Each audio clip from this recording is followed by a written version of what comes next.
Did you know that on average a person will drive up to 80 times under the influence of alcohol before they are actually caught and arrested?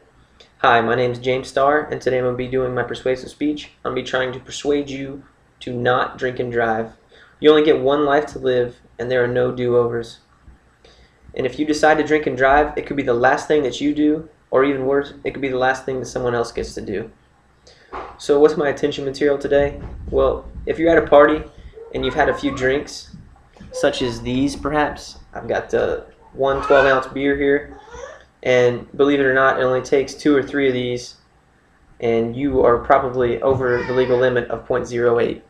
Or maybe you've had some liquor. For example, I have some Sailor Jerry's rum here, and one shot of this is equivalent to one 12-ounce beer. So it would only take a few shots to have you over the limit. And if you think that you're going to get behind the wheel of the car after drinking at a party or a get-together and that you're going to be fine, well, the fact is that you probably won't. You could get arrested. You could crash. Say you're driving home and you swerve across the line and there's a car coming the other direction. Well, if you hit that car and it's a family with children in the back, what if they don't survive and then you do? Could you live with yourself after that? So what's my tie to the audience and my attention? My tie to the audience? Well, the majority of alcohol-related incidents occur within the 21 to 25-year-old age range.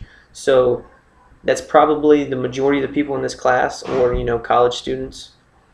And I'm willing to bet that probably most of us in this class have drank and drove at some point, or know people who do all the time. I encourage you right now to stop that habit, or stop your friend's habit, or just do something to prevent that. Drinking and driving is not an acceptable behavior.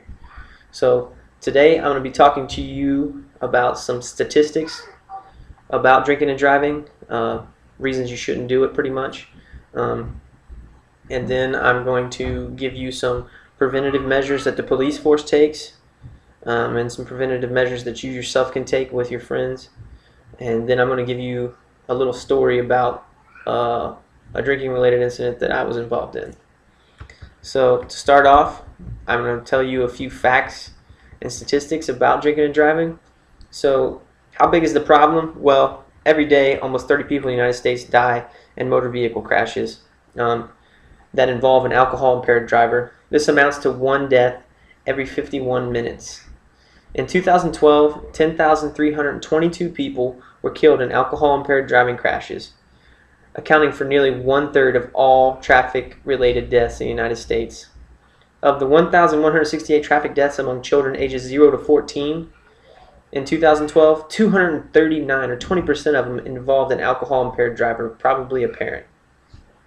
So which two age groups, which groups are most at risk of having a DUI? Well, or an alcohol-related incident? It is young people, such as high school folks and college folks, or motorcyclists. I'll give you a quick fact about motorcyclists. Among motorcyclists killed in fatal crashes in 2012, 29% had BACs of 0.08% or greater. So that's a little over a quarter of motorcycle crash deaths. The people were technically drunk. And some other people who are likely to be at risk, drivers with previous driving while under the influence convictions, or DWIs. Those drivers with a BAC of 0.08% or higher involved in fatal crashes were 7 times more likely to have a prior conviction for DUI than were drivers with no alcohol in their system. So those are just a few facts about drinking and driving, and some statistics that hopefully scare you, because I mean, if you drink and drive, there is a way better chance of you ending up hurt than if you didn't. So now I'm going to give you some preventative measures that the police force takes, or the judge, and some things that you can do to hopefully prevent your friends or yourself from drinking and driving. So we've all been getting ready to go out, or have been at a party or something, and somebody's like, I heard they're doing a sobriety checkpoint over here on this road, you try to avoid it. Well, the fact is that if you drink and drive, at some point you may just run into one of those. And a sobriety checkpoint is basically where you pull up, the cops have the road blocked off, and they're going to check maybe not every vehicle or every other vehicle, but if they suspect you've been drinking and driving, you can be pulled out of the car, sobriety tested, and you can be arrested right there on the spot, lose your license. So it's a pretty effective deterrent in that manner. But if you are to get caught, there's something even more effective that can be done, and that is ignition interlocks. Basically, before you start your car and you're able to drive, you've got to blow in a little breathalyzer, and if you blow over normally a 0.02 or 0.04%, your vehicle will not start. And since they've been doing this to people, the people that they've done it to, it's led to a 70% reduction in arrest rates for impaired driving. So what are some things that you can do yourself? Well, you can be proactive. Before you go out, talk with your friends, decide who's going to be the designated driver, or if you're going to call a cab when you get there, or if you're going to stay somewhere when you get there. Just make sure that you get a plan before you go out. Well, if you're out and your friend decides that they want to go home and they've had too much to drink and you haven't been drinking, you then are the sober driver, and you can definitely take that person home, even if it's an inconvenience and they live on the other side of town. Take them home. Just be responsible. Be responsible when they can't.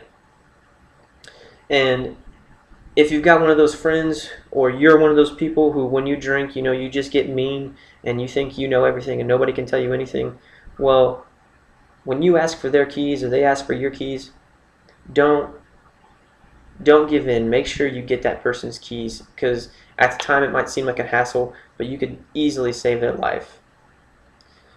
So those are a few things that the police force does, and some things that you can do to prevent drinking and driving.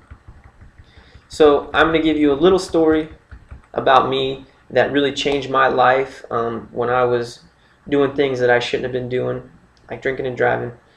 I was 19, and I had just went to Columbus, Ohio, and went to the MEP station and swore into the United States Air Force. I was supposed to leave in about 4 months for basic training. I went home. My dad was so proud of me. Well, I decided that I was going to go out and celebrate and do my normal thing. I went to the movies. I drank some alcohol at the movies that I snuck in, which is also illegal. And I hopped in the car after that, to drive home. Well, I just happened to be passing a police car on the side of the road that I didn't see, and I swerved. And the state high patrolman pulled me over. And he walked up to the window and he said those words that nobody ever wants to hear. "Have you been drinking, sir?" And at that moment, I knew I was busted. I had it in the center console, and I smelled like alcohol. And I told him yes. He pulled me out of the car, took me behind the car, and that is the most terrifying feeling that you could ever have. Knowing that you're getting ready to get arrested is a horrible feeling.